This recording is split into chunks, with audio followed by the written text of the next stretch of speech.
When Succession began, so many people told me I had to watch, and so many struggled to explain exactly why. They'd rush to caveat that there's no one on the show to root for, and the characters are unlikable, but give it a chance. You have to watch. And when I finally did, the answer was obvious. The show is entertaining. On a base level, it's fun to watch, in large part because it's really funny. Often, it's funny the same way The Office was funny. It shows characters with big gaps between who they are and how they hope to be perceived.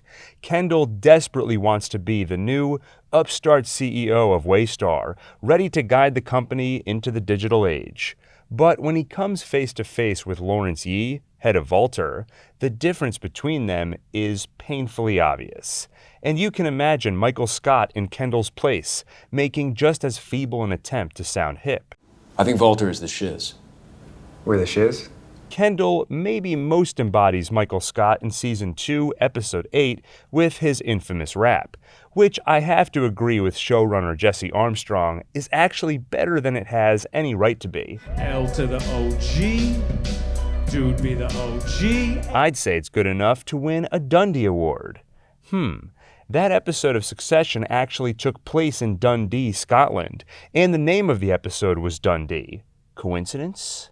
Succession doubles down on awkward humor with fan favorite Greg, constantly in the position of faking his way through everything. If it is to be said, so it is.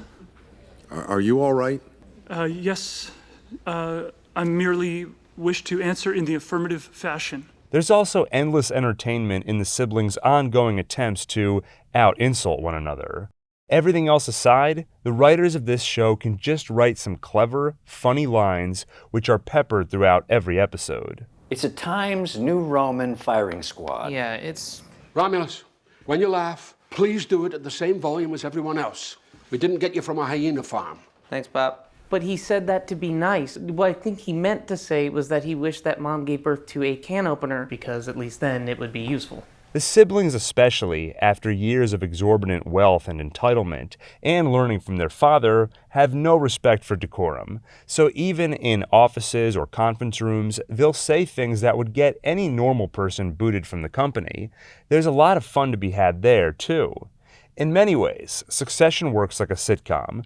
The characters don't evolve much, and even when it seems like they might have a breakthrough, the next episode finds them right back in the same destructive cycle.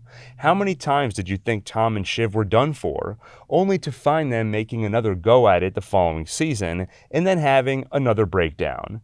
How many times did Kendall prove himself incapable of winning against their father, only to get up and try again with the same results? These characters torture themselves fighting for their father's approval, when, as viewers, we know they'll never get it, and it probably wouldn't make them happy if they did. We also don't see any evidence they'll wake up to this fact, and make efforts to readjust their priorities. But like a sitcom, even if the characters don't change all that much, the situations do, and they're often ripe for comedy. In one of my favorite episodes, Turnhaven, the Roy family is invited to a weekend with the Pierces to have their moral character appraised. It's a classic comedic setup. Bombastic, crass characters forced by circumstances to be surrounded by their opposites. Imagine The Simpsons forced to spend a weekend with the Flanders, or the cast of It's Always Sunny in Philadelphia forced to spend any time with anyone. Though it's worth pointing out, Succession doesn't let the Pierces off the hook either. It shows how some of their politeness and moral superiority is just for show, like Nan trying to get one of their servers to drink with them, knowing she'll have to politely decline. Rosa, have a drink with us. Oh, I have to finish the dinner. Well, all right. You never treat yourself. Or in Season 4 when she's negotiating to sell to either Logan or his children. She wants to ask for more money while acting like the entire capitalistic endeavor is disgusting. I don't like this. Makes me feel like I'm in the middle of a bidding war. Horrible. Different people saying different numbers. 8, 9. What's next? I know, it's so confusing. What comes after 9? 9B? If the show risks turning away viewers with an amoral cast of characters, humor helps to draw them back in. It makes the show irresistible, and then something else happens. You notice that even if you aren't rooting for any characters, you empathize with that feeling of need. These characters need to be in charge of Waystar. It's the thing that matters most. For them, the stakes couldn't be higher. If you can feel that in them, then the dynamics between them, the alliances, betrayals, and moves, aren't just a foundation for comedy, but also for drama and intrigue. And often both at the same time. As Kendall walks toward the stage for his Living Plus presentation, there's the intensity of, can he pull it off in the wake of his father's death? Or is he about to make a huge mistake?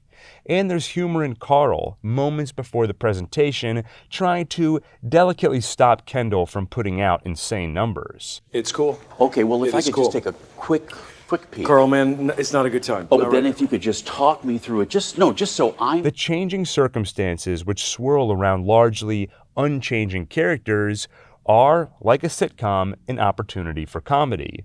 Like a procedural, an opportunity to see how these characters deal with the latest problems.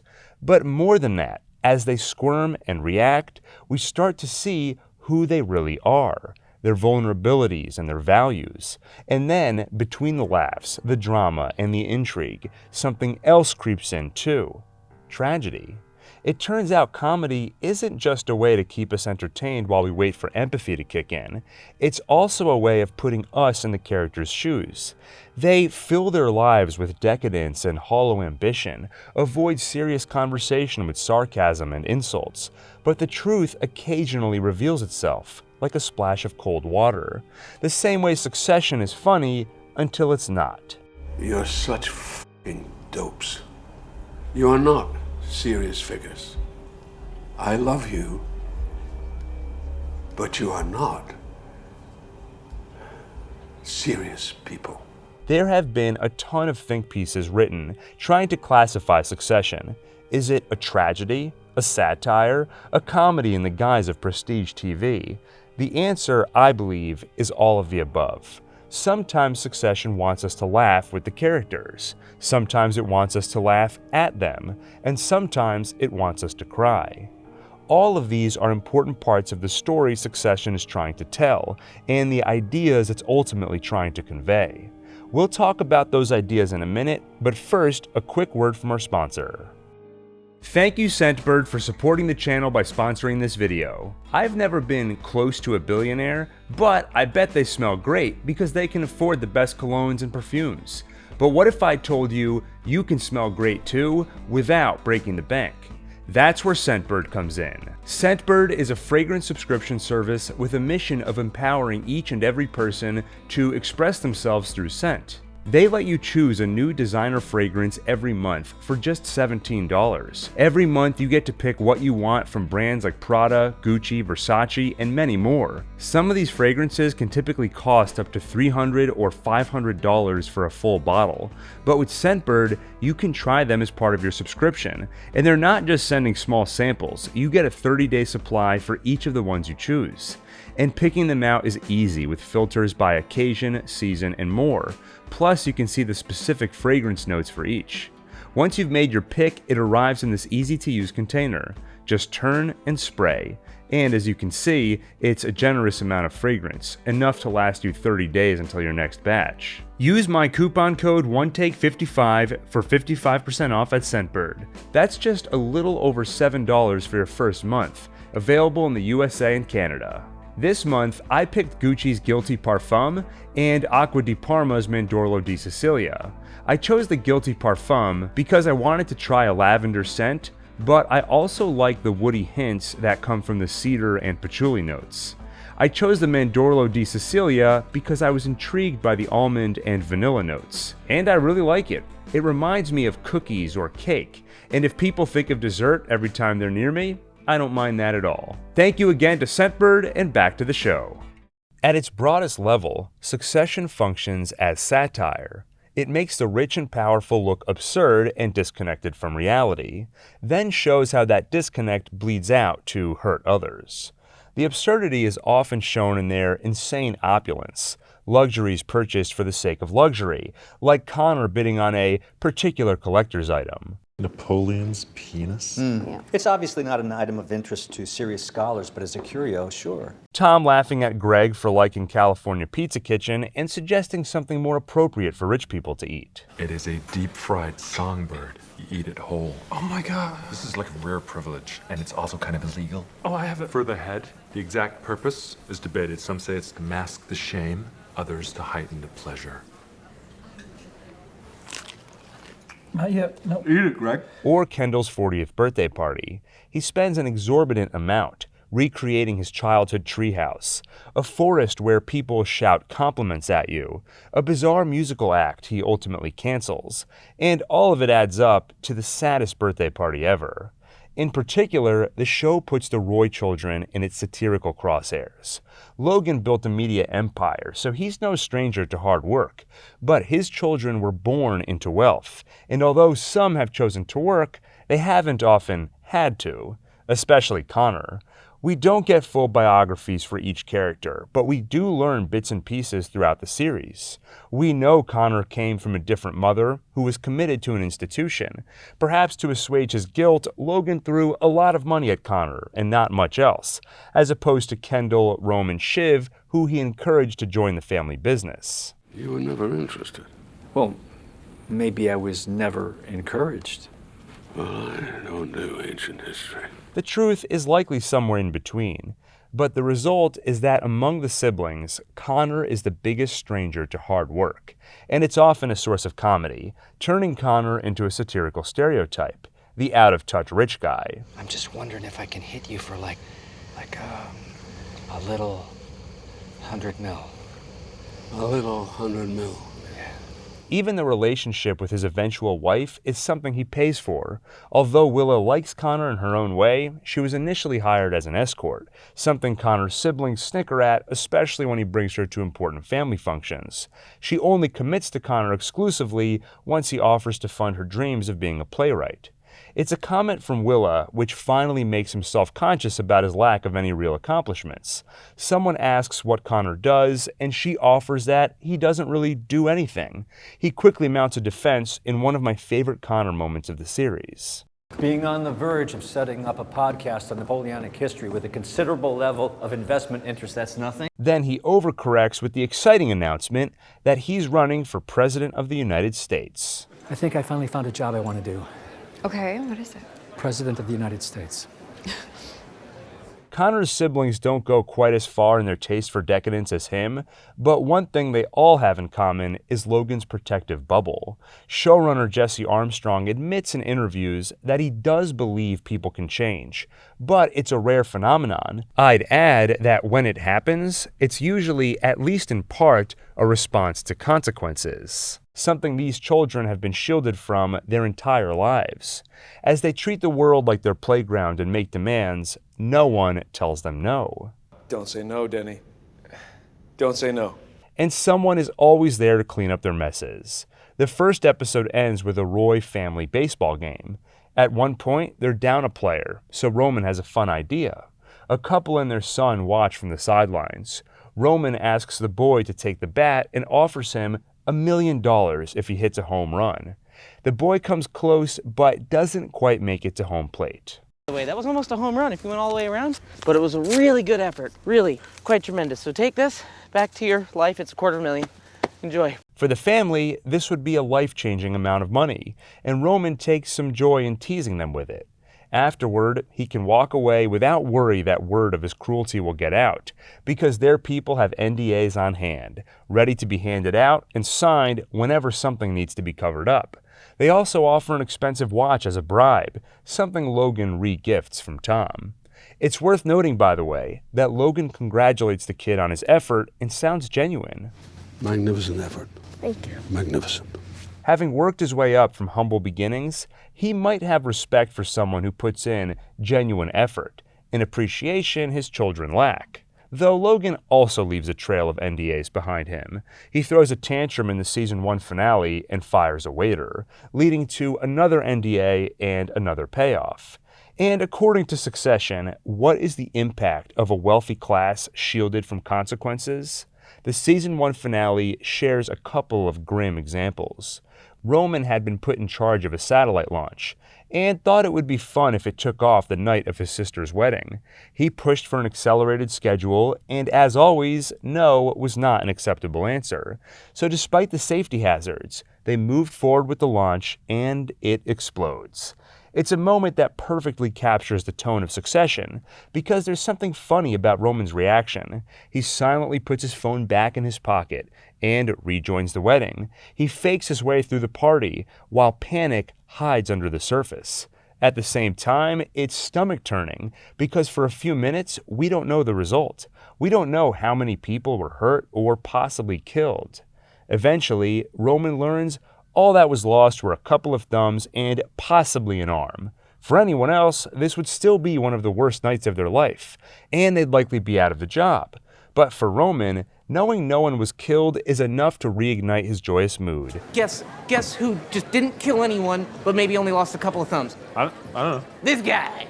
In the following seasons, he's still a possible contender for CEO, despite abject failure on one of the few things he's ever been asked to lead.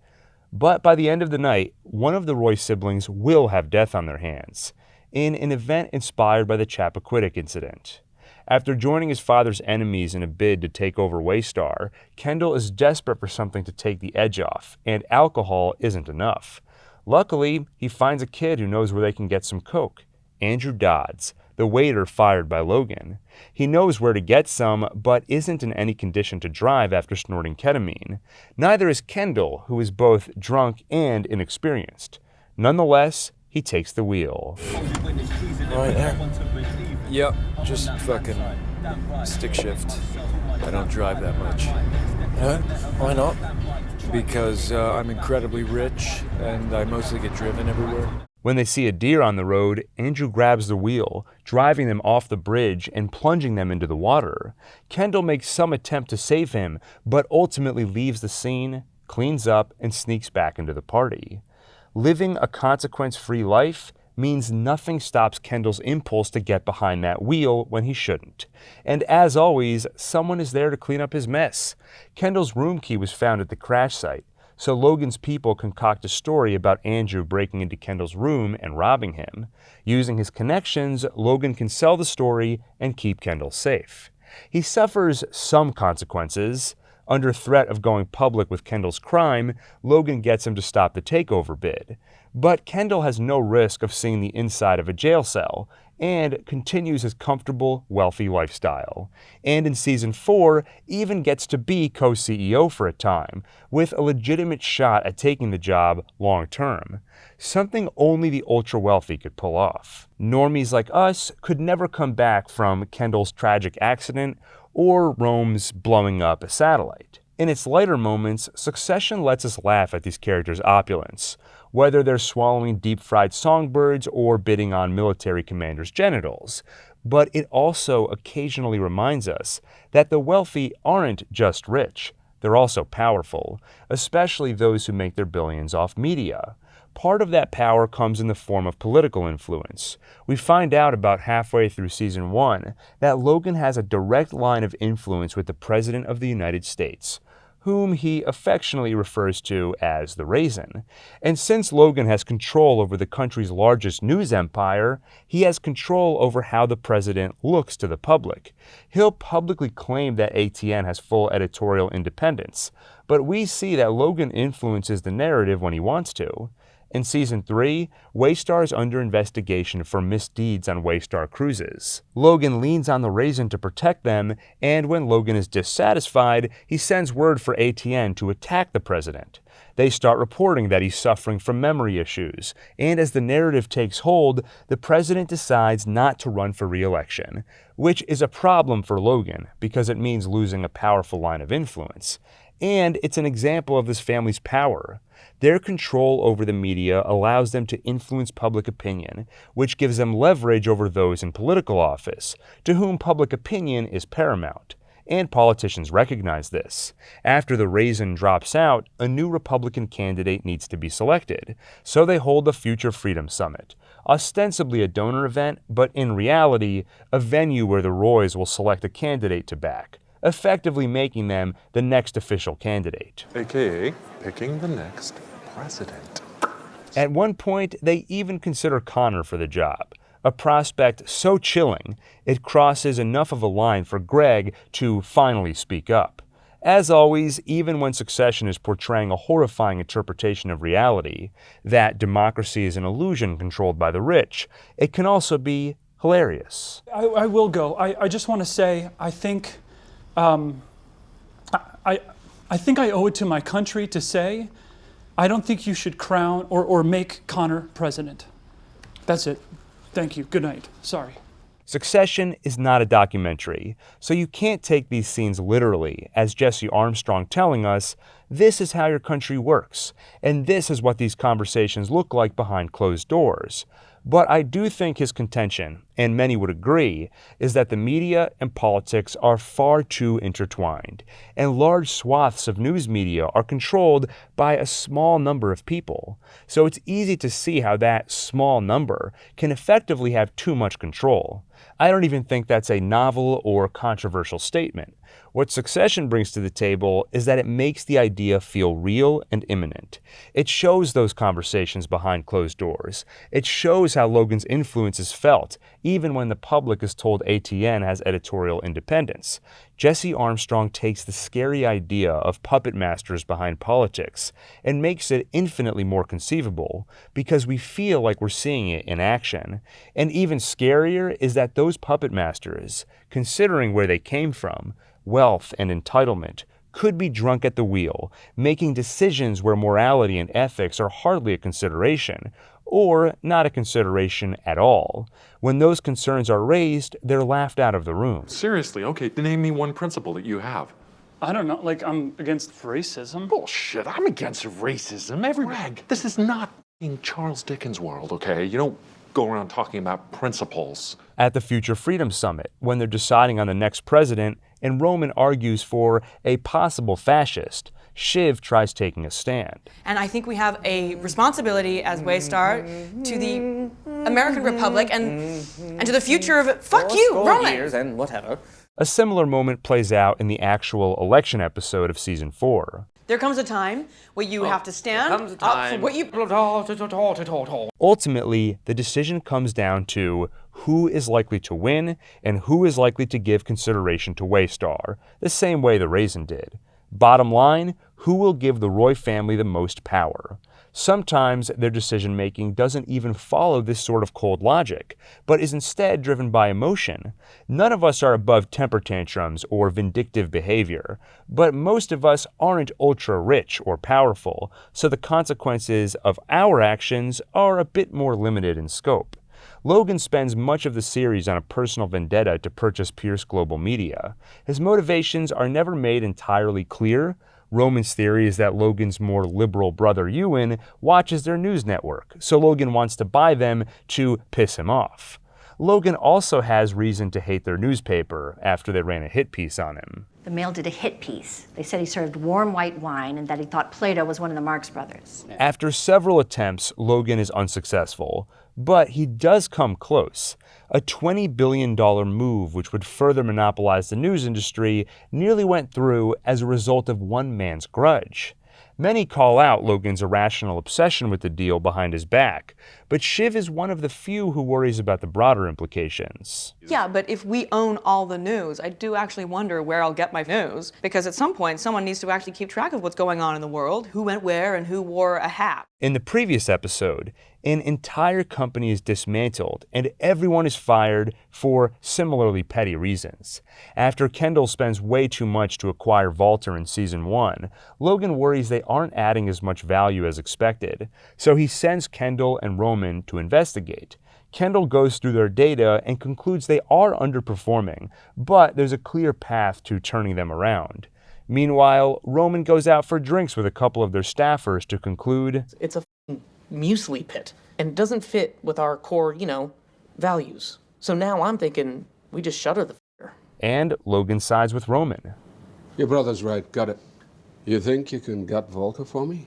Or you need help? By the tone in Logan's voice, You can hear him challenging his son, as though this order is less about needing the business gutted and more about forcing Kendall to kill his baby, the company he worked so hard to acquire in season 1.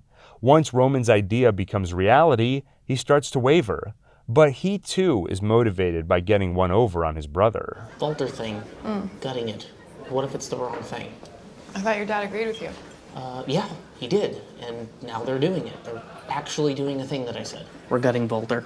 Oh, yeah? Yeah. Is that a good idea? Great idea. It's Kendall's baby, and now we're gonna burn it. 476 people are fired, and the media landscape is changed as a result of family infighting. It's not necessarily the wrong decision, and emotions aren't necessarily the sole driver. Character motivations on Succession are generally complicated. Sometimes people do the right thing for the wrong reasons, or vice versa. But even if closing Walter is economically sensible, the broader point is that emotions were a factor. And extrapolating, it's easy to imagine how one person's mood could send shockwaves throughout an industry, country, or even the world. In the season 4 episode, America Decides, Tom comically makes a similar point. He oversees ATN's election night coverage. So he explains to Greg, tonight, his digestive system is basically part of the Constitution. Greg, I have to be clear. I have to. If I get drowsy and I miscall Colorado, instability, right? Then the U.S. loses credibility, China spots an opportunity, invades Taiwan, tactical nukes, shit goes kablooey, and we're back to amoeba. It's a long way back from pond life because you failed to get me a double shot. It's funny, but also just an exaggerated version of the truth. Radical Mencken supporters set fire to a vote-counting facility in Milwaukee, taking out 100,000 absentee ballots.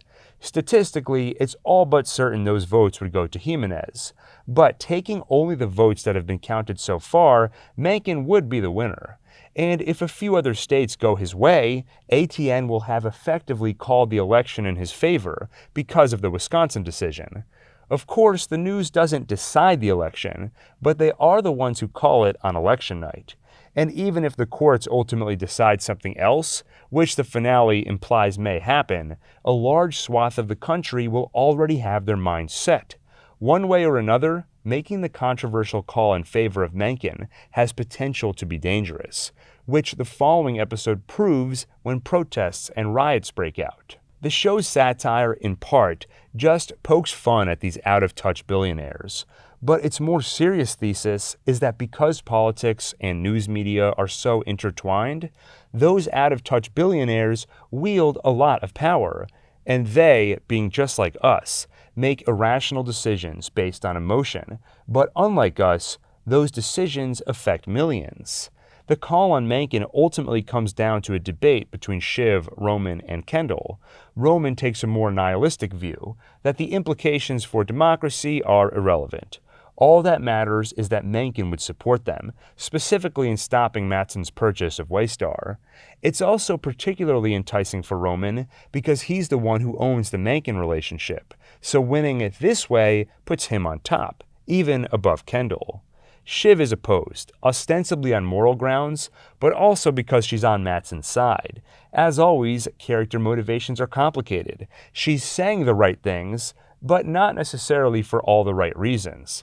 It just so happens that the altruistic position in this case aligns with the selfish one. Kendall is on the fence. He sees the danger Mencken poses. Ooh, America. Well, I mean, it is kind of a nice idea, you know, all the different people together. What? In fact, his daughter has already been a target for not fitting the preferred demographic from some of his supporters.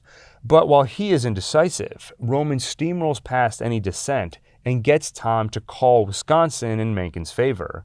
And at the end of the night, it turns out Wisconsin tilts the election to Mencken. It's no longer just a question of one state, but if ATN stands by their call, they will have to call the entire election in his favor. As they debate revisiting the Wisconsin call or plowing ahead, Kendall is ultimately swayed to Roman's side. He's initially open to Shiv's position, if they can get some reassurance that Jimenez would squash the Matsson deal just like Mencken, but they don't get that reassurance. Instead, Shiv tries lying about it, telling Kendall that she spoke to him. So Kendall becomes suspicious, and Greg confirms that she's been secretly working with Matsson. Kendall feels betrayed. That betrayal should have no bearing on the moral argument, but that's not how humans work. We are emotional creatures, and Kendall retaliates, agreeing to make the call for Mencken. And by the way, it's not just Kendall who's fueled by emotion. So is Roman. We've always seen him flirt with a sort of nihilism, not taking anything too seriously. In part, this can be seen as a defense mechanism to avoid dealing with anything difficult. And with the death of their father, that defense is needed more than ever, and you can see it carries him through this episode. He can ignore Shiv's pleas to democracy and doing the right thing, and when push comes to shove, he finally says it outright. Nothing matters, Ken. Nothing fucking matters. Dad's dead, and the country's just a big waiting to get fucked. Nothing matters, he says. And near the close of the episode, he reiterates, We just made a night of good TV. That's what we've done. Nothing happens. Things do happen. When Tom is given the official order to call the election for Mencken, he passes it on to Greg to inform the troops. There's a moment of hesitation when Greg and Jess feel the weight of what he's about to do, but he musters the motivation by absolving himself of responsibility. I mean, it's not really my choice, right? So I'm pressing the button. Or I'm not even pressing the button. I'm asking them to prepare to press the button. Something characters often do on this show. What they report on ATN is okay, because they're just giving viewers what they want. Or Kendall can gut Walter because his dad told him to. Why? Because my dad told me to. Because your dad told you to? Jesus Christ. Because your dad told you to? Because your dad told you to? It's not a new idea that people do bad things by placing moral responsibility on others, but like many of its themes, Succession helps us visualize the ideas in a more contemporary and relevant environment. If Jesse Armstrong is successful, he'll have attached more skepticism to viewers' perception of news and politics, and more skepticism to the morals and motivations of those who control it. Those ideas all come to a head in this America Decides episode, because that's when we get our deepest look at how ATN functions behind the scenes, on one of the most important nights of coverage. We see how Tom doesn't tell them what to cover, but softly encourages them to cover the stories that best support their narrative. He shakes his head at stories of the right intimidating the left as messy and hard to verify, but shrugs his shoulders and says, I trust you, at stories of the left intimidating the right.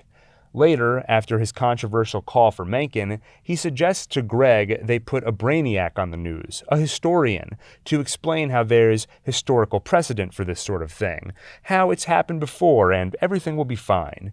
More than any other episode, we see how effortlessly they can shape their reporting without necessarily outright lying.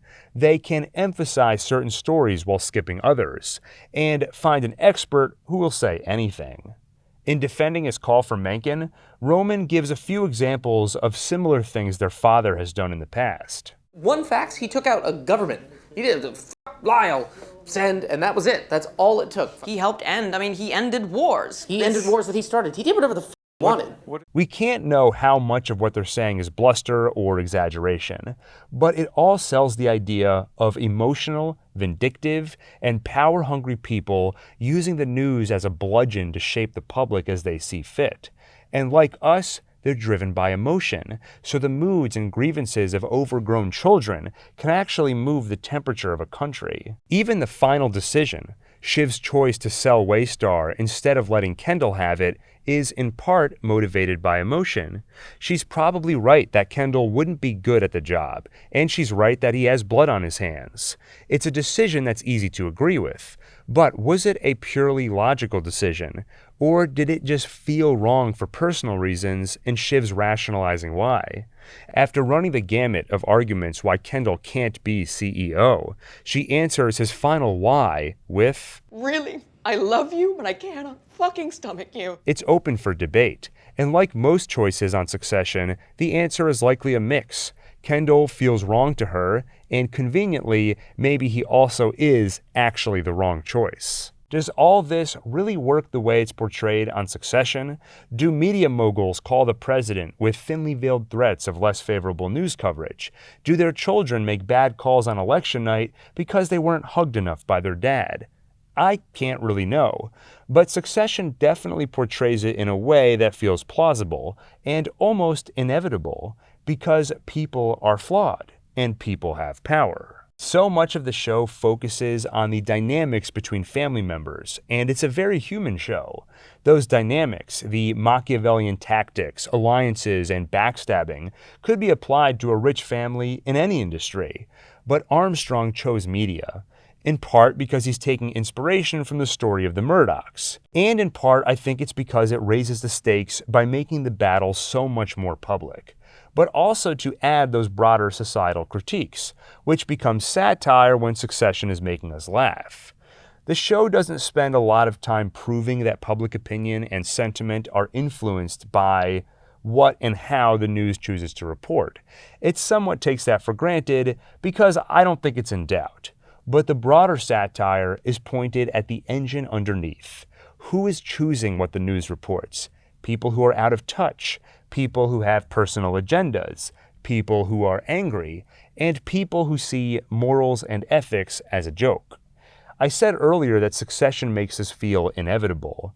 Why? Because it repeatedly shows characters putting morals aside as advantageous.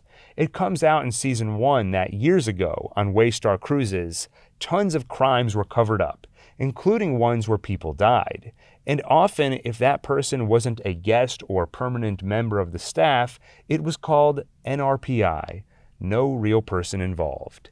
Ethics say that someone has to take responsibility. Families need to be compensated. Something has to be done. But self-preservation says something else. Tom gets Greg to shred all the documents involved. Logan and everyone else go into cover-up mode. And ultimately, after a season-long battle, they escape any consequences other than a financial penalty.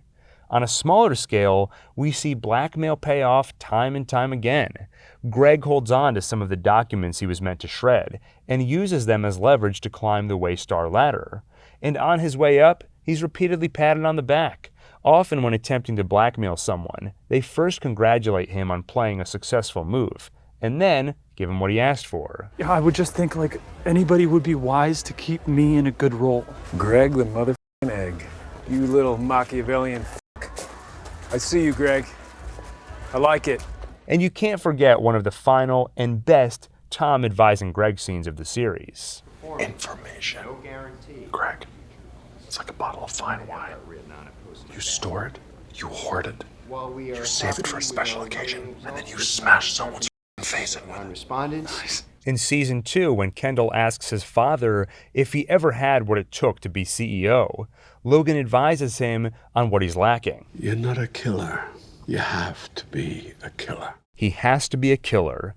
And at the end of the episode, when Kendall turns on his father and announces at a press conference that Logan knew about everything on cruises, Logan smiles, as though he's proud of his son. If bending morals is one tool in the utility belt, which some people have and some don't, Succession argues that those who have it have an advantage. So naturally, those at the top would be those who arm themselves with that additional tool. On a broad scale, then, Succession becomes cynical. It implies that Logan's mean streak is an advantage in the business world, meaning it's a trait we should expect to see rampant among the powerful, and the public pays the price, sometimes with their lives. On the other hand, if you get beneath the layer of Succession's satire and societal critiques, if you focus on the characters, it becomes a tragedy. It becomes a cautionary tale that isn't cynical, but in fact warns against the behaviors of the Roy family, because in the end, none of them end up happy. Logan dies in the midst of battle against his own children, surrounded by business partners rather than loved ones. Kendall is more estranged than ever from his own family, and he is not CEO. It's hard to imagine where he goes from here. He himself said he might die if he can't run Waystar. That's the one thing he wants, and he doesn't know how to want anything else. I feel like if I don't get to do this, I feel like that's it. Like I might I might die. Roman sits alone at a bar, drinking Jerry's go-to, the martini. He's back to his old role as the court jester, the party animal who doesn't take anything seriously, but with this added realization. We are bullshit. You are bullshit. You're fucking bullshit, man. I'm fucking bullshit. She's bullshit. It's all fucking nothing, man. I'm telling you this because I know it, okay? We're nothing. In his final moments on the series, he does put on a smile, but the smile fades. Shiv is preparing to raise a child in the context of a broken relationship, because after saying the worst things to each other, Tom is unwilling to commit to something real. I guess my question is, are you interested in a real relationship? Honest to God, I don't know. Shiv, I just don't know. But they'll continue nonetheless as he offers a hand and Shiv eventually takes it. For Connor, nothing changes all that much. He doesn't win Kentucky in the presidential race, but that was a long shot to begin with. Otherwise, he came to a painful realization earlier in the season. The good thing about having a family that doesn't love you is you learn to live without it. You're needy love sponges, and I'm a plant that grows on rocks and lives off insects that die inside of me. Jesus Christ, come on. If Willa doesn't come back, that's fine, because I don't need love. And if she comes back and doesn't love me, that's okay too, because I don't need it. He and Willa do get married, but in case you thought he was growing on her, the finale reveals she's pushing for a long-distance relationship. Connor becomes an ambassador if Mencken wins, which would send him across the globe. But to Willa's disappointment, it's looking like that might not happen after all. Maybe. Mencken might not make it, and so maybe you might get to keep them all yourself. Oh, great. Ostensibly, Tom is the winner, but what's his prize? He'll be Matsson's pain sponge as long as he's needed, and then what? In some ways, he seems like the most clear-headed character. The Roy siblings want the CEO role, but it was always conflated with their father's approval and led to rushed, emotional decisions. You can... Wow. Oh, for f***'s sake, Dad, just tell him it's going to be me. But Tom was singularly focused because he knew exactly what he wanted: wealth. Being CEO of Waystar didn't hold special meaning to him other than he saw it as a path to more wealth and status, not as some childhood birthright or a ticket to finally feeling the warmth of his father's light. So he won, but will that make him happy? In his pursuit of wealth, Tom never did seem all that happy. He mostly seemed nervous and stressed as he calculated his next moves, though we know he felt sad when he began to suspect Shiv doesn't love him. I think a lot of the time, if I think about it, I think a lot of the time I'm really pretty unhappy. I love you, I do. I just, I wonder if the sad I'd be without you would be less than the sad I get from being with you. Yet he's accepted a relationship with her that may be more for show than anything else, because when she offered to make it real, he didn't know. That ship has sailed. Could they turn things around down the road? In theory, any of these characters can. They all have plenty of life ahead of them, if they don't take it sooner.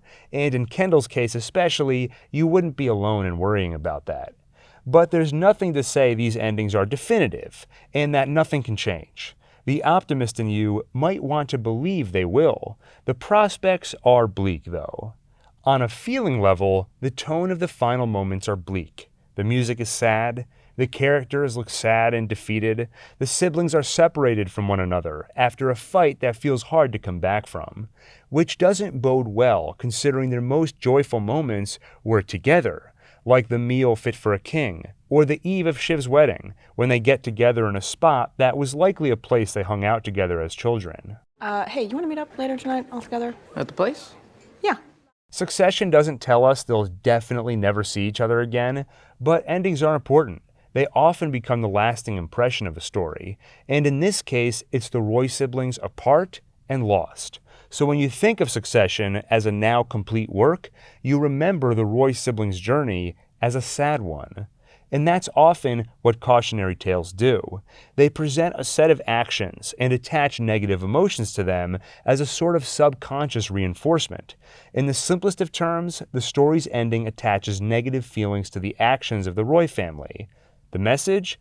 Don't be like the Roy family. Or to put it plainly, money doesn't buy happiness. It's an old adage, but true enough that it's worth retelling, because no matter how many times you hear it in fables growing up, it can become hard to believe. As you get older and it's no longer a theoretical idea, but an actual choice, money suddenly becomes a lot more tempting. Do I take a job that pays well, but guarantees I'll be sleep deprived for the next decade and miss important family functions? Or do I prioritize loved ones and other passions outside work? Many choose the former with the plan of working hard for a little while, before eventually enjoying the spoils of their hard work with a family they can now afford to support. Some degree of this might be the right choice, but the question is, how far do you take it? How much do you need? How much do you want? Is wealth so valuable that it's worth not just working hard, but also sacrificing ethics and ideals too? To answer these questions, we have to understand the benefits of wealth. And like a science experiment, Succession hands billions of dollars to the Roy children to see how it plays out. In studying the correlation between money and happiness, it's generally understood that when you don't have enough of it, adding money to the equation does make a big difference. If you can't afford to eat, more money will increase your physical and psychological well-being. If you can't afford a comfortable home, more money will help again. If you're sick and can't afford medicine, money will, of course, make a big difference. Where things become murkier is after the point at which those basic needs are met. Once additional funds go to luxuries and other unnecessary purchases, do they still increase psychological well-being? There's no official consensus in the field of psychology, but one widely studied theory is the hedonic treadmill, the idea that major events and changes can significantly impact a person's happiness, positively or negatively, but only temporarily. Over time, individuals have a baseline level of happiness which they tend to come back to after these temporary fluctuations. After grieving a lost pet, the depression eventually subsides. And after winning the lottery, so does the exuberance. Of course, the theory won't hold true for everyone, and sometimes major life events can have lasting effects, for better or worse. But one thing most psychologists agree on is that escaping the hedonic treadmill to a more positive baseline level of happiness is unlikely to be achieved through the addition of material possessions. Unless your biggest problems are paying for food, rent, medicine, your children's education, etc., you cannot buy yourself a higher baseline. Which is just another way of saying money doesn't buy happiness. But now it's backed by clinical studies. But, like I said, when you get to that age where the choice becomes real, studies and sayings can only do so much. It can be hard to imagine, how do billions of dollars not make you happy? That's one place where Succession does a great job. It does what great art often does. It expands our imagination, and it takes a theoretical truth that money doesn't buy happiness, but makes it an emotional truth too. Because throughout the series, we feel these characters' sadness. We see how Kendall throws himself the ultimate birthday party, but finds it does nothing to fill the gap left by his broken family. We see how Connor has hardened himself to the idea of living without love, and so on. Going back to part of the show's satire, Succession not only says that material goods don't make these characters any happier, but it openly mocks the idea. Their luxuries go so far out of bounds, we laugh at them. By the end of the show, the idea that anyone should want this much wealth feels not only sad, but also laughable. What would make them happy? We don't have a complete answer, because Succession firmly holds to the rule of following these characters in a way that feels believable. If they don't explore what will make them happy, then neither can the show. But if we pay attention to their greatest source of sadness, the thing most poisoned by their wealth, it becomes clear that they are severely lacking in real human connections. Connor tries to buy one in Willa. He occasionally shows self-awareness in acknowledging that their love is one-sided, and for him, it's more like a simulation of an actual relationship. but he can't stop the truth from slipping out sometimes. He can't forget how his bride ran away the night before their wedding, and as the finale showed, she'll likely continue looking for opportunities to physically separate herself from Connor. Her hopes of a long-distance relationship are dashed when Shiv reveals Mencken might lose. But I imagine Willow will be on the lookout for the next business opportunity that sends Connor across the globe, even if it isn't Slovenia. Connor shows how money can't buy the legitimate relationships people need to feel connected and loved. But not only that, Succession also shows how money can actively stifle relationships to begin with. When you are publicly known as someone with money and power, a relationship with you becomes corporate and political capital. Suddenly, people want to be your friend, not because they met you and found you have something in common, but because being your friend means that maybe they can have a taste of that wealth and power too. It's not the only reason Tom pursued Shiv, but it's certainly a big part. He wanted the Roy name and everything that came with it. Somewhere in the process, real love formed, but it's hard to tell where one ends and the other begins. Perhaps the best example is Logan, because we join him near the end of his life, when we can see the end result after years of living this way.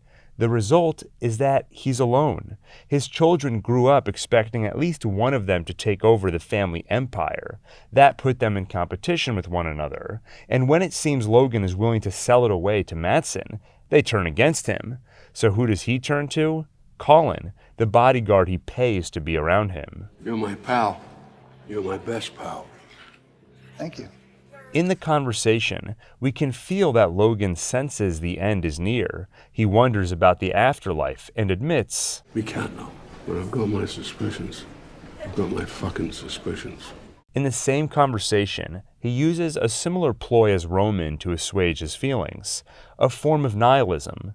He wonders to Colin, what are people? And concludes, They're economic units. I'm 100 feet tall. These people are pygmies. But together form a market. Okay, right. What is a person? It has values and aims, but it operates in a market. Marriage market, job market, money market, market for ideas. Why is Logan wrestling with this idea? That's something we do when something feels off. We try to understand why. In this case, we can assume that Logan feels something is off in the way he relates to other people. He doesn't have personal connections the way other people tend to. To put it simply, he's lonely. But that's not something Logan could ever admit. Instead, he tries to rationalize how things turned out for him. Is he missing out on something by being alone?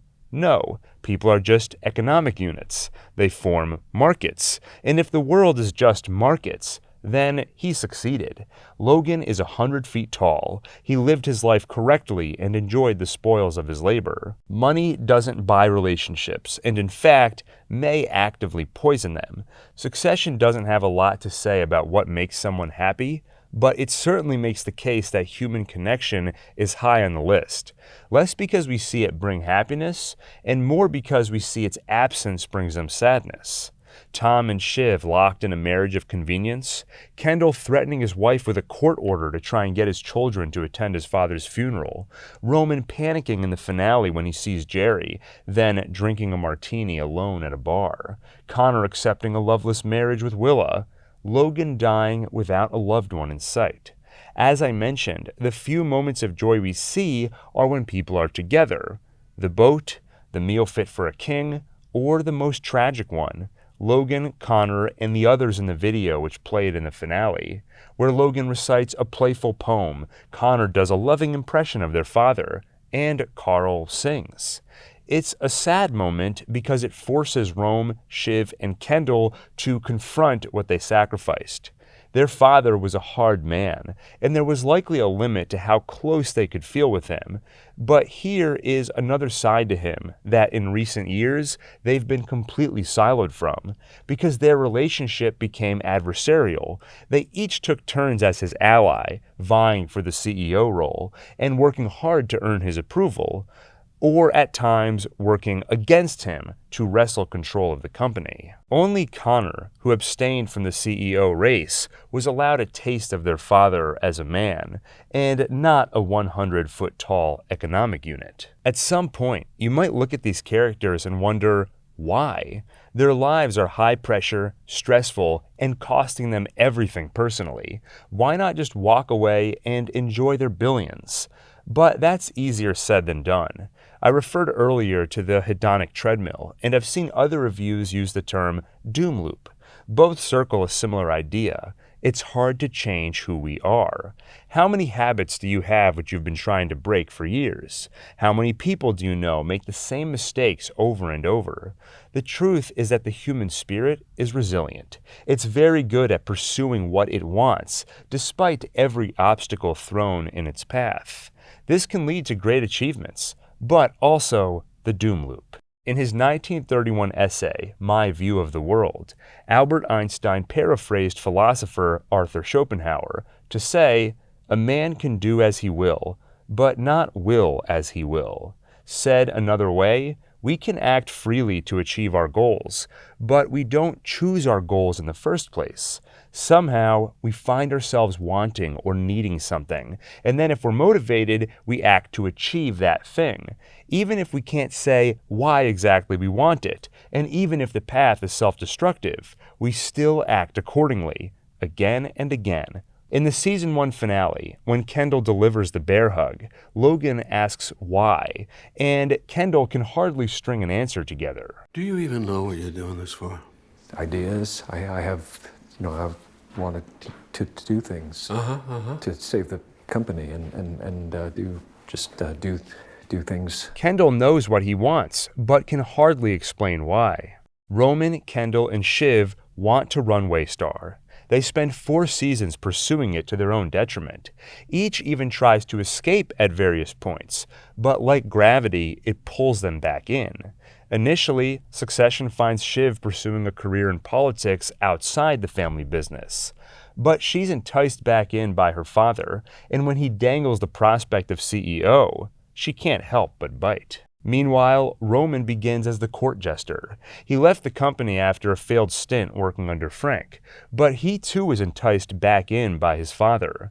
When he's given the chance to oversee a satellite launch, he seizes on the opportunity to impress, and soon can't help but think, maybe it could be me after all. Dad announces tomorrow, he announces me. Has to, there's no other option. I mean, it's insane, but I am the best he's got. After Kendall's tragic accident at the end of season 1, he relapses and seems to give up on the idea, until he senses opportunity, and season 2 ends with him throwing his father under the bus at a press conference. These characters are free to act, but we act on what we desire, and they, whether they like it or not, desire to succeed their father. They can escape from it for a time, but it ultimately draws them back. That's the strength of human will. It is a glutton for punishment. It takes a lot for it to give up. In fact, for a man like Logan Roy, the only way to stop it was to put him in a grave.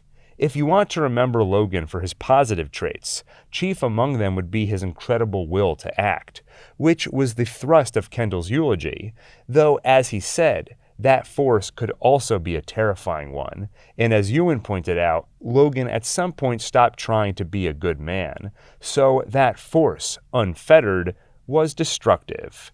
Despite that, Kendall says he hopes he has it too. That magnificent, awful force of him, but my God, I hope it's in me. And maybe he has some degree of it, but there's no replacing the resilience Logan learned by building his empire from the ground up. And there's something inherently limiting about Kendall's desire compared to Logan's. His father wanted to build something. Kendall wants to run Waystar. It's a very specific desire with a binary result. He either gets it or he doesn't, versus his father, who had an infinite number of ways to win. We don't know his whole story, but like any successful entrepreneur, there should be a string of failures among his successes. But when he failed, he learned, then tried something else. And when that too failed, he again tried something else. Rinse and repeat until one of those something else's succeeded. Then he built off that success. But Kendall, Rome, and Shiv have only one path to success: Waystar or nothing. If that fails, they can try again, and as we saw, they did. But it's something they can only try so many times. Once Waystar is off the table, unlike Logan, who would fall off one horse and then get on another, his children have nowhere else to turn. The thing they wanted is gone. As Kendall says, here's the thing. I am like a cog built to fit only one machine. Like, if you don't let me do this, I mean, it's the one thing I know how to do. each of the siblings feels this to varying degrees. Of the three who pursued CEO, Kendall seemed to be the most dead set on it, perhaps because of how early Logan promised it to him, apparently at age 7, as revealed in the finale. One side effect of Succession's almost documentary-style approach, which stringently adheres to realism, is that we don't see things like flashbacks, or get long-winded monologues detailing these characters' autobiographies. But details of their past are revealed here and there, and those details give us some clue where this need to succeed their father was born. We know that their mother Caroline left when they were young, and she let Logan take custody, so the kids could keep their shares. And overall, Shiv's memory is that their mother was absent. You weren't a spotty mother, you were just an absence.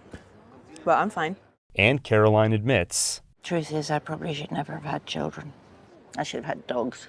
Well, you could have had dogs. No, not with your father. He never saw anything he loved that he didn't want to kick it just to see if it would still come back. This conversation alone paints a picture of distance between the Roy children and both their parents. It also hints at abuse from Logan toward anyone he loves, including his children.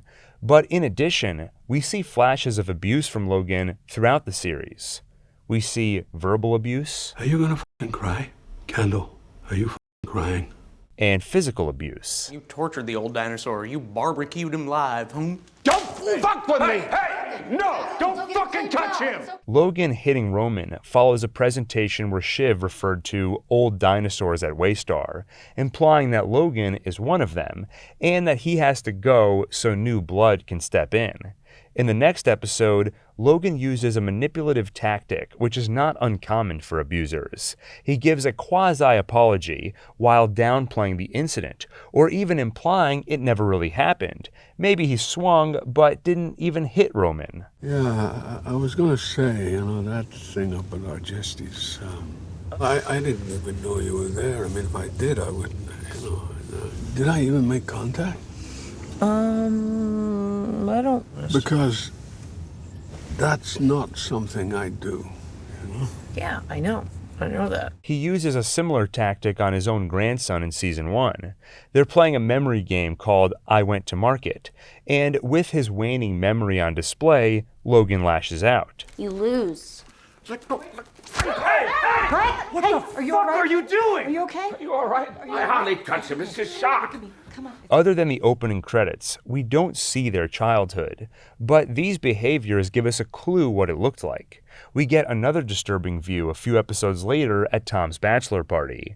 Roman recalls a game they played as children, where he, at 4 years old, would be locked in a dog crate and forced to eat dog food. This created so much trauma for him, he started wetting the bed, and Dad sent him to military school. The details are hazy, and the siblings disagree on them. Kendall contends it was just messing around, and Roman wasn't actually locked in. Connor even suggests it wasn't dog food, but chocolate cake.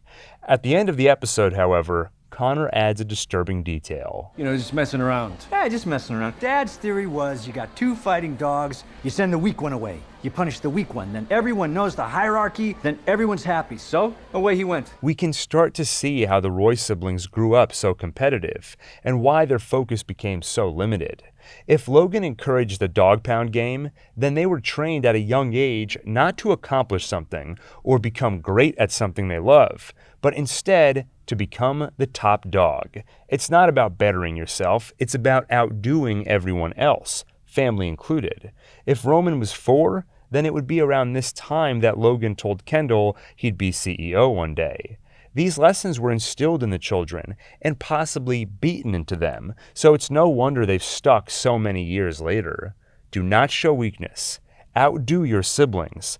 Be the best and become my successor. Despite Logan's seeming cold-heartedness, the children still wanted his love.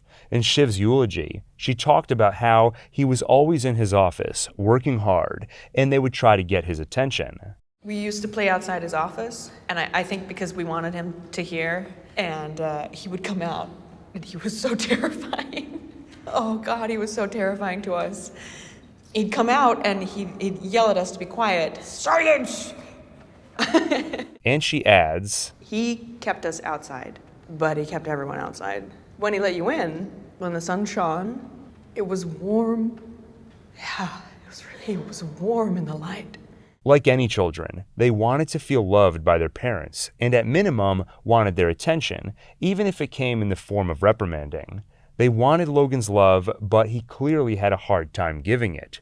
On the other hand, what came easily to him is Waystar. Not building Waystar, that was a long and difficult endeavor, I'm sure. But focusing on Waystar and putting the work in was easier for Logan than embracing his children with warmth and affection. At some point, it seems, the children realized that if they wanted Logan to love them the way he loved Waystar, they would have to become Waystar, and they would have to do it using everything he taught them, ruthlessness and aggression, whatever it takes to outdo their siblings and take the #1 spot. These are some of the limited details we're given on the Roy siblings' childhoods. But filling in the blanks, it's not hard to see how their goals were formed. We can see how Logan's harsh parenting forged in them a need to be his successor. And it's unfortunately a goal which dooms them to failure. First, as I mentioned before, it created only one way to win, versus Logan's path, which allowed for failure. Second, it turns their ambition into a zero-sum game. Only one child can be selected as Logan's successor. By definition, for one of the siblings to succeed, the others have to fail. Best case scenario, only one of them gets a happy ending. Third, even if they succeed Logan, they are destined to fail. They aren't serious people. They lived in a protective bubble their entire lives, preventing them suffering serious consequences or learning from failure. They haven't had to work hard to get where they are, and they don't have enough experience actually leading. If they took the CEO position, it would be thanks to nepotism, not because they earned it. And as a result, they would likely fail in their job, or at best, keep the company afloat without screwing it up too much, but never living up to the memory of their father. And ultimately, that might be just as bad or worse than never getting the gig at all. The broader theme is that our core desires are sometimes chosen for us, and ultimately, they might not be good for us, and they might be masking a deeper issue. If any of the Roy children did some introspection, or did the work to understand themselves, they might see that running Waystar is only their proximate want, but in reality, what they really want is to feel the warmth of their father's light. Connor actually recognizes this, but the others deny it. Connor, that's You're all not... chasing after Dad saying, oh, love me, please love me. I need love, I need attention. I think that's the opposite of what just happened. To resolve this issue, they would need to reconcile with their father, or at least accept that he probably can't give them exactly what they need. But instead of working toward that acceptance or reconciliation, the issue has gotten tangled up with what they do for a living and how they spend their lives. The root cause goes unaddressed, while instead they chase the dream of running Waystar. And it's not just reconciliation with their father that goes neglected, but they also neglect the question of, what do I want to do with my life? Because they think they already have the answer, and they've been chasing it for years. One of the most important cautionary tales embodied by these characters is this: don't take your desires or impulses for granted. Listen to the voice inside you which dictates what you need and want, but don't follow it blindly to the bitter end. It might leave you lost and abandoned, like Kendall. Instead, listen, then ask why. It won't be easy, and it's an ongoing process, but an important one, because you might find that what you want stems from a deeper issue, some other need that's going neglected. You might find that what you want is self-destructive in some way, and another goal would be more fulfilling. Connor, Roman, and Shiv all show interests which go unfostered. He might be the butt of many jokes, but Connor does seem to have a genuine interest in history, but never developed an understanding of the world beyond transactional. He buys collectibles. He buys a partner. He buys 1% of the population's support for his presidency. Fulfillment, however, will not come from acquiring goods or services. It comes from putting something into the world. In the realm of history, that could mean researching and adding to our collective understanding of it. It could mean teaching others, even through the medium of podcasts, if he ever gets that project off the ground. Shiv shows an interest in politics, and even worked in that field for a time before returning to Waystar, and perhaps her distance from the family is what's allowed her to at least sometimes play devil's advocate. Or maybe the appropriate term in this case would be God's advocate, when she's espousing ideals in the face of Roman, Kendall, and Logan's cynicism. Roman showed some interest in film. Like Connor, it's often played for laughs. In Season 1, for example, he's upset because when he worked in Waystar's film division, he tried to stop them from making a movie called The Biggest Turkey in the World. But now it's actually doing really well. And in Season 2, Dundee, there's this exchange. You're a playwright. Thank you. Yeah. Yeah. I mean, I've always told you I'm a playwright. Yeah, but, Roman's, written a screenplay. Thanks, bro. Who knows if Roman has actually written a screenplay, and who knows if it's any good. But if he says he has, and if Logan put him at the studios, presumably because that's where he asked to be, clearly there's something inside Roman that's drawn to movies. But Connor, Shiv, and Roman are all distracted from these other interests by the one instilled in them from childhood. Perhaps those are paths which could lead to some fulfillment and genuine happiness. We don't know.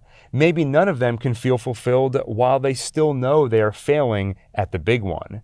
As long as they aren't on the path to running Waystar, nothing else tastes quite right. Kendall has always felt like the most tragic figure to me of the siblings. I think that's in part because he seems to want the CEO job the most, and unlike the others, he hardly even hints at any other interests, other than maybe rapping. He also has a family, and maybe he'd find satisfaction in actually being a part of it, in actually raising his children with Rava.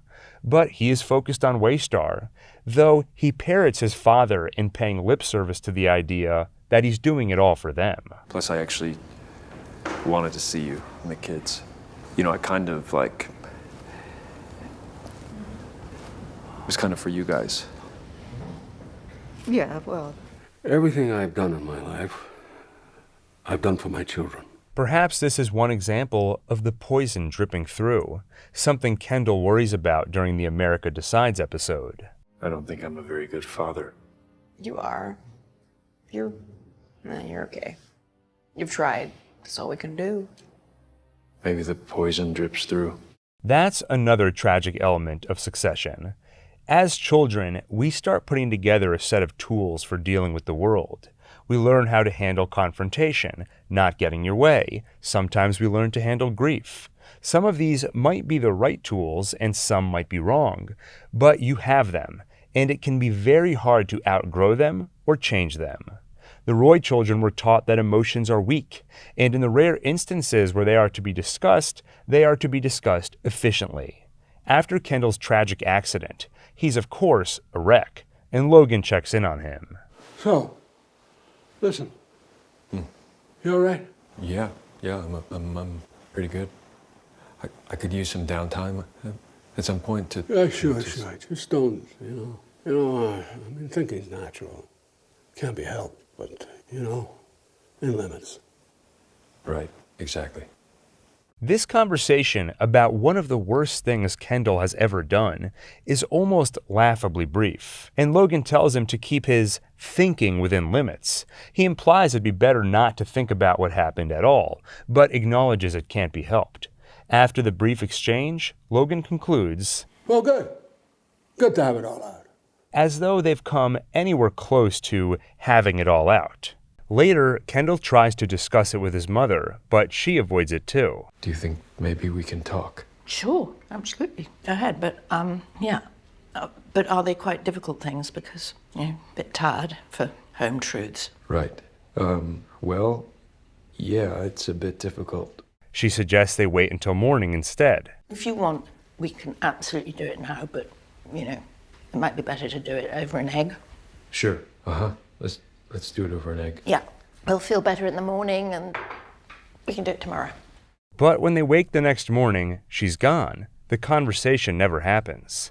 That's the tool the Roy children inherited and honed for dealing with difficult emotions, not dealing with them. They do come to each other's aid, but not by actually talking anything through. They do it through humor and minimizing. When Kendall finally admits his crime to Roman and Shiv, that's how they make him feel better. Who hasn't clipped the odd kid with a Porsche, am I right? I mean, it's like a rite of passage. I've killed a kid, too. Big deal. Shiv, you've killed a kid, right? Yeah. I actually find the scene endearing, and I'd include it on the list of scenes that show there's a real care between the siblings. They're just using the language they've grown up sharing, a sort of dark humor. That's how their family shows affection, but it's also a way to avoid going any deeper into the issue, talking about where Kendall went wrong, how he can get better, how he can make amends, if that's possible. One waiter down, that makes sense. It took me forever to get a drink at her wedding. Who's the real victim here? I waited 3/4 of an hour for a gin and tonic. In Season 2, Roman is kidnapped in the midst of negotiating a deal to take Waystar private. It's a harrowing experience where Roman worries for his life, but upon his return, he doesn't get a conversation about what he went through or how he's doing. Logan has people to take care of that. Is he safe? Who? Roman. We got him his doctor, his shrink, fresh clothes. We got him everything he needs. And when he attempts to open a dialogue with his siblings, he's met with the same sort of humor they always use to deflect. If we come through this, is there a thing where we, like, talk to each other about stuff normally? You want to talk to each other normally? Okay. You mean talk about the big shit? Yeah, we can talk about the big shit. We can talk about our feelings. How am I the mature one here? We don't have any feelings. What are you talking about? The poison drips through. It's tainted their ability to fully process and deal with emotions by talking them through with others. The tools they learned instead are laughing them off, avoiding them, and when that isn't enough, they use more harmful tools. Kendall has a history of substance abuse. The penultimate episode finds Roman practicing a kind of self-harm. After Logan passes, Roman practices his usual defense mechanism, his nihilistic, nothing matters and nothing bothers me attitude. He tries telling people he's pre-grieved, so the loss doesn't bother him. But eventually it hits him, and he has his public breakdown at the funeral. As always, his siblings come to the rescue at that moment, but beyond that, there's no one to help him process what he's feeling. And in fact, he's berated by Kendall. I don't really feel so great. Yeah, I know. That's because you fucked it. There's nothing in Roman's utility belt to handle this feeling. So he hurts himself. He throws himself into a hostile crowd and goads them into attacking him. Perhaps it's a way to externalize the pain and provide a release from the emotional trauma. Or maybe it's a way of punishing himself for feeling like he failed. Another area where they don't have a full tool set is in their relationships. Roman is incapable of physical intimacy because he needs to feel wrong. He asks Tabitha to pretend she's a corpse. It makes her uncomfortable, so she tries turning on the light and meeting somewhere in the middle.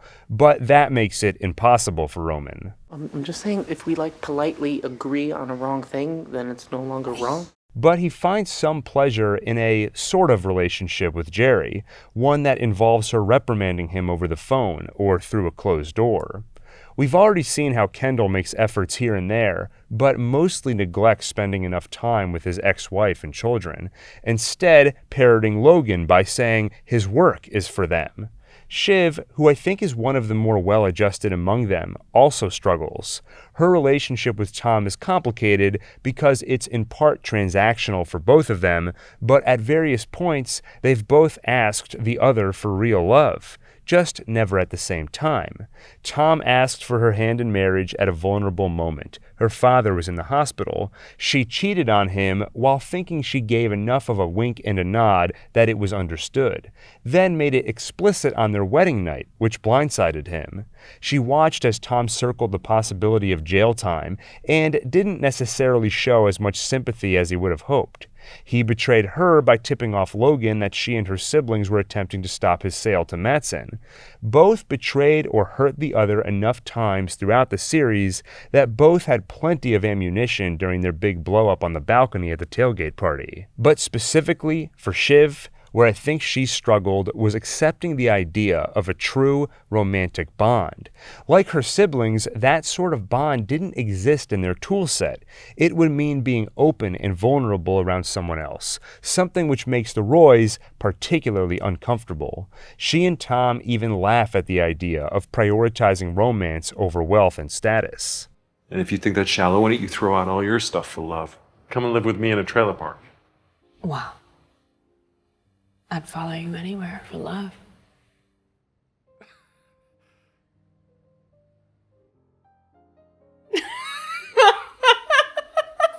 A purely transactional relationship and an open one is a lot more palatable. So Shiv hesitated, long enough that by the time she asks for something real, Tom isn't sure if he wants that anymore.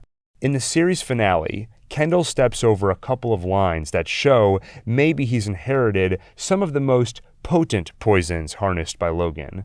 First is the idea of NRPI, no real person involved. Logan denied any knowledge of the deaths and other crimes on Waystar cruises, but it becomes clear over time he was aware of them, even if he didn't participate. Me? I never did anything really. A good Catholic lad who couldn't even take his undershirt off in front of his wife. While all the rest behave like a pack of fucking stray dogs. He sneers at the behavior of those who partook in the crimes on cruises, but he does buy into the NRPI idea. In fact, when Kendall shows some guilt over letting Andrew Dodds drown, Logan reassures him. No, not that. NRPI, you're the best. Don't beat yourself up. No real person involved. You know, it's nothing. He tries to erase what happened as unimportant, and in the series finale, Kendall does the same. Shiv tells him he can't be CEO because he killed someone. At first, Kendall acts confused. You can't, because you killed someone. Which? What? Wait, Which? which? What, like you killed so many people you forgot which one? Then he tries to say it never happened. The kid died, but Kendall wasn't actually in the car. He just said that because it was a difficult time for them, and he was giving them something to bond over. I felt bad and I false memoried it. Like I'm totally clean. I can do this. It did not happen. Just like his father, Kendall tries to erase what happened. And then, just like his father, he lashes out physically. Roman steps over the line by telling Kendall that Logan said his children aren't real. They are a pair of randos. One is a buy-in, the other is half Rava, half some filing cabinet guy, right? Then Kendall attacks him viciously. Kendall proves his own fears true. The poison has dripped through. He has taken on some of his father's worst qualities. And the sad thing is, the poison didn't necessarily begin with Logan. His children learned how to live their lives under his guidance, just like he learned from his own guardians. And from what we know, they were very hard on him. He and his brother Ewan were born to an impoverished family. Their mother was widowed and sent them to live with their uncle Noah. In his eulogy, Ewan referred to him as a character. And from this exchange in the family therapy episode, we can gather that Logan told stories of Noah as an abusive father figure. If I'd spoken to my uncle like that. What? What would evil Uncle Noah do? In that same episode, Connor and Shiv make a remark about how Logan can't swim. Dad can't swim. Yeah, he doesn't even trust water. But later we see that he can, and we see why he may have chosen not to do so in front of his children. He didn't want them to see the scars on his back, seemingly confirming the physical abuse he suffered at Uncle Noah's hands. And it wasn't just physical abuse, but also intense emotional abuse. After brief mentions of Logan's sister Rose throughout the series as an uncomfortable topic, Ewan finally tells the story in his eulogy. Noah sent Logan away to school. When he came back, their baby sister Rose passed away, and Logan blamed himself. He always believed that he brought home the polio with him, which took her. I don't even know if that's true. But our aunt and uncle certainly did nothing to disabuse him of that notion. They let it lie with him. It's easy to see how Logan could come out of these experiences more cynical than most. Losing Rose might have also been a catalyst for him to contemplate the value of human life. Perhaps reducing them to economic units is one way of lessening his guilt by minimizing what was lost. It's always reductive to draw a direct line from specific childhood experiences to how a person turns out once they've grown up. It's of course too complicated a process to pick out one or two anecdotes. But the broader theme is the idea of intergenerational trauma. Succession shows how traumatic experiences can impact not just the next generation, but several generations out. The story doesn't offer a solution, but you would imagine the first step is awareness. And although the characters don't transform by the series' end, we do see a glimmer of awareness. Connor sees that he's grown used to living without love. Roman acknowledges that they have amounted to nothing. Shiv sees that what they wanted was their father's attention, and that he probably never, in his heart, chose one of them. Who do you think Dad actually wanted to give it to? I don't think Dad gave a fuck about anything more than putting one foot in front of the other. And Kendall feels the poison inside him. If you want to view the ending optimistically, these would be the places to look. Perhaps these realizations are seeds that can lead to eventual transformation. Succession is an entertaining show. Beyond that, people have had a hard time classifying it, in large part because it functions on many levels. Sometimes it's broad satire. At other times, it's an intimate character study. Sometimes it's funny, and sometimes it's heartbreaking. But amazingly, it never feels messy because the diverse genres and tones felt necessary for the story being told. The comedy never felt imposed on the characters, but instead came from them organically. And in fact, the friction moving between comedy and tragedy enhanced the story by matching the characters' journey. The Roy children use their dark humor, sarcasm, and wit to mask and avoid their trauma, but sometimes the pain slips through. And when that happens, the genre has to change, which should feel surprising and uncomfortable, as it does in life. As a comedy, Succession is often satire. It peels back the curtain to show how media and politics are intertwined in a way that gives the wealthy class too much power. And it shows how they are just like us, emotional creatures prone to sometimes irrational behavior. But where your temper tantrum might result in some hurt feelings, theirs can swing the results of an election. It's a critique, not necessarily just of the characters themselves, but of a system which would enable people like them to wield so much power. Beneath that critique, the show is also a tragedy, about desires forged inside us at a young age, which guide our actions in ways we might not understand. How that can lead us so far astray, we lose everything in the pursuit of something we didn't choose. Because unless we make a conscious effort, we don't choose what we want. That might lead us down a path that's bad for us and bad for others. And it's not just what we want that's forged inside us, but also how we obtain it. The tools we use to interact with the world around us are not chosen by us. They simply become part of us at a young age. That too can be changed, but it requires conscious and sustained effort. Something that's difficult when part of your toolset, part of your how, is avoidance, ignoring or laughing away problems while they fester. At first glance, with an amoral cast of characters and sad endings, Succession might seem like a cynical show, but like all cautionary tales, there is an inherent hopefulness to it. By their nature, cautionary tales assume that change is possible. Otherwise, what purpose would they serve? Most of us aren't billionaires, yet, and most of us aren't competing to inherit a global media conglomerate. But Succession still resonates because these themes are universal. I think most people can find at least something in the Roys they can relate to and possibly learn from. I think we can wrap it up there. I have to admit, when I first started writing this video, I didn't dream it would go this long, but here we are. If you made it this far, thank you. And if you wouldn't mind, please like, subscribe, and hit the bell icon for more. And of course, in the comments, let me know what this show means to you. With that, thank you for watching, and see you on the next One Take.